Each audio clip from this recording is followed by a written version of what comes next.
previously as succubi and incubi, which are sexual demons and sexual devils. Again, it's something different. They don't. They can be a Puritan. They can look like a Puritan and be a Puritan, but they project sexuality, skewed sexuality into their victims. So again, I'm also here instead of at church because they've been hitting me at what's called depletion. They've been around me, cursing me and depleting me in psychological operations. It's called depletion, as far as cults and things like that. Again, the LDS is not a cult, but within the LDS are cults of these people, and a lot of them are probably affiliated with crooked cops and crooked investigators, private eyes. They're actually making millions and millions of dollars by protecting like drug distributors and sex traffickers that they're affiliated with.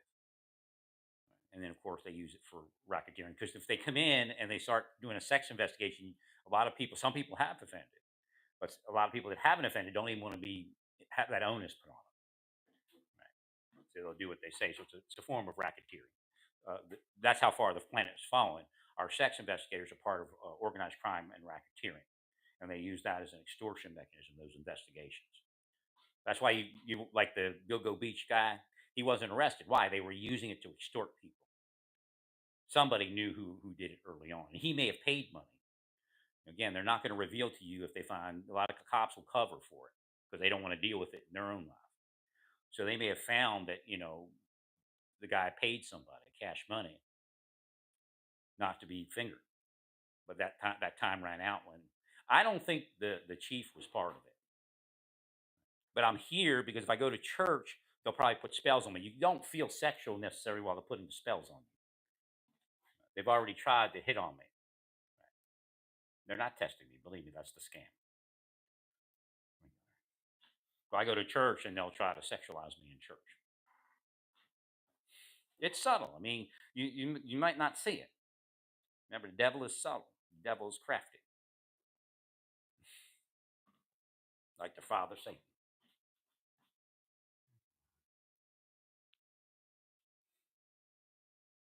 Right? There's no time and space metaphysically, so that helps you understand what we're dealing. What we're dealing with today is the same thing that crucified Christ. Again, crucifixion has a figurative term.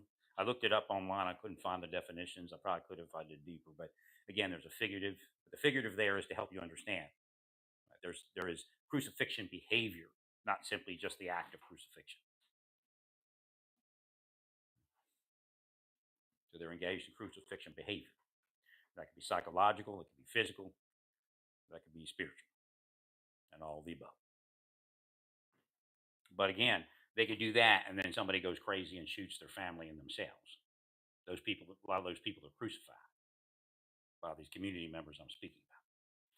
They'll land in hell. So far, what I understand is they're the only those type of people. And again, don't tell yourself you're not that type of people if you actually are.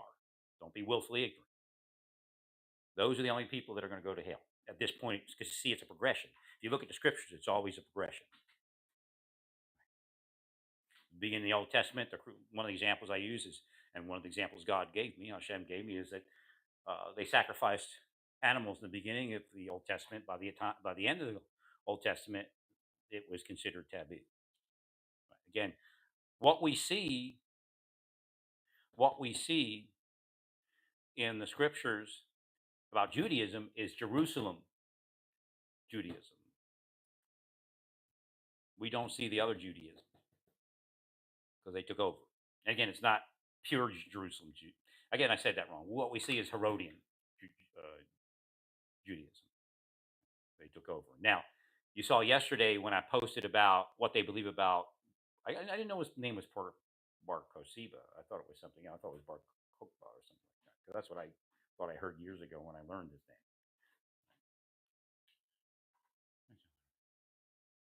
Again, it's said when we say names different than what they are, it's an attempt to also. So the name Bar uh, Kosiba may have been cursed. So when I call him Bar Kokba, God changes his name. We change his name on the planet, and then he's uncursed, which is maybe why this is all happening. Also, his power is probably moving here. And again, it's God, all God's power, but it moves through him. So that they're willing me is to ramble and not have a coherent thought. So what they did is my mind is now being affected by what they're doing. So I'm losing focus and concentration on what I'm saying.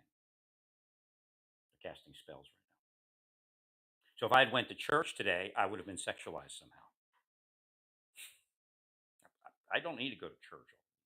God pointed me in that direction, and I went in that direction. But I never know what, and God doesn't even know what the outcome is going to be per se.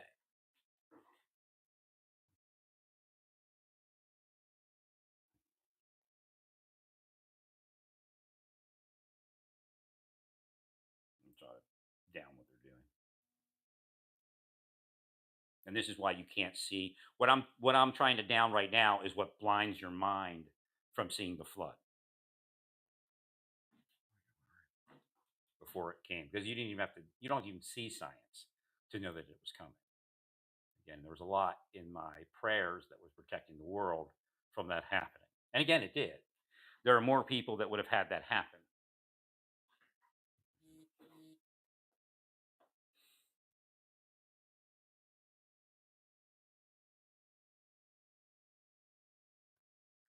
They're devils. God will get them. I mean, it's a sick world, all of you. So what you're seeing is when you look at that pornography world, when you look at that trans world, you're looking at victims of devils.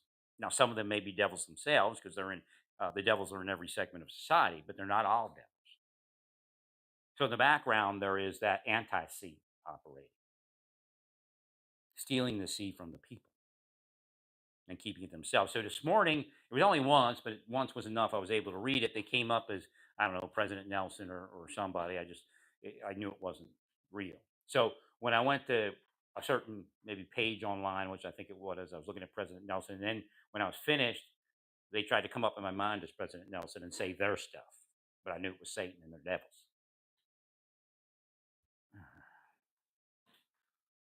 I don't play let's pretend. I don't play wink wink. The Bible tells you not to do it. And they bear false witness all day. That's who they are. So your missionaries may be learning to bear false witness,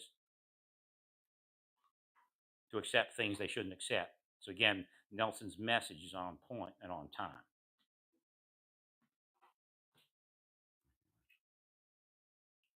Now, I work with these people. They're garbage.